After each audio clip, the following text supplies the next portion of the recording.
तो लीजिए दोस्तों, जितने भी ट्रेंडिंग गेस्टर खेसारी लाल यादव जी के फैन हैं उनके लिए अभी भी बहुत ही बड़ी खुशखबरी लेकर आ चुके हैं। बता दें का उस कड़ी बस वीडियो में लास्ट तक बने रहे। तो बता दें कि ट्रेंडिंग गेस्टर खेसारी लाल यादव जी का अभी एक न्यू होली सॉन्ग का पोस्टर रिलीज कर दिया गया है, जिस पोस्टर पे गाने का टाइटल दिया गया है टेम्पल के ड्राइवर 2। आप लोग समझ सकते हैं कितना मस्त और blaster trending gesture Khesari Lal Yadav ji का सॉन्ग होने वाला है। और बता दें कि यह गाना रीमेक सॉन्ग होने वाला है। बता दें कि दोस्तों भतार मोर टेम्पल के ड्राइवर है, 4 साल पहले यह गाना आया था ट्रेंडिंग गेस्टर खेसारी लाल यादव जी। जब भी होली का सीजन आने लगता है तो यह गाना बहुत ही ज़्यादा बजने लगता है, भतार मोर टेम्पल के ड्राइवर।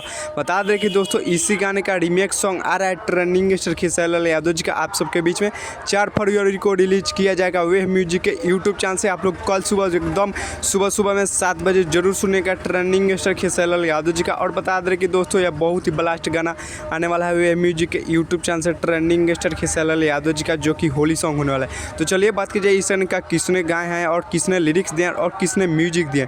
तो बता दें कि दोस्तों इस गाने को गाए हैं ट्रेंडिंग गेस्टर खेसारी लाल यादव जी, ना कोई फीमेल गाई है, अकेले गाए हैं। बता दें कि दोस्तों जो पुराना भी गाना था तो उसमें खाली ट्रेंडिंग गेस्टर खेसारी लाल यादव जी अकेले गाए थे और उसमें भी अकेले ही गाए हैं ट्रेंडिंग गेस्टर खेसारी लाल यादव जी। और चलिए बात की जाए इस गाने का लिरिक्स किसने दिए हैं। तो बता दें कि इस गाने का लिरिक्स दिए कृष्णा बेदर्दी। तो आप लोग समझ ही सकते हैं कि कितना मस्त वो गाना लिखते हैं। और पार्ट 2 भी दिए हैं, जैसे यादव जी के झंडा 2 और नीमू खरबूजा भल 2, जय करेजा 2। तो बहुत ही ब्लास्टर सॉन्ग आने वाला है। और बता दें कि रोमिंग में सरीबा 2 और ये अभी गाना कृष्णा बेदर्दी जी लिखे हैं। और चलिए बात की जाए म्यूजिक का, तो म्यूजिक दिया है विकास यादव। तो आप लोग समझ सकते हैं। और चलिए बात की जाए गाने में एक्टर और एक्ट्रेस से, एक्टर होने वाले हैं ट्रेंडिंग गेस्टर खेसारी लाल यादव जी और एक्ट्रेस होने वाले हैं मुस्कान जायसवाल, जो कि बहुत ही मस्त एक्ट्रेस होने वाली है और बहुत ही blaster trending gesture Khesari Lal Yadav ji का सॉन्ग होने वाला है। कल सुबह आप सबके बीच में रिलीज किया जाएगा 7 बजे तक। तो चलिए हमारे चैनल पर नहीं हो तो चैनल को सब्सक्राइब कर लीजिएगा। तब तक के लिए मिलते हैं किसी नेक्स्ट वीडियो में।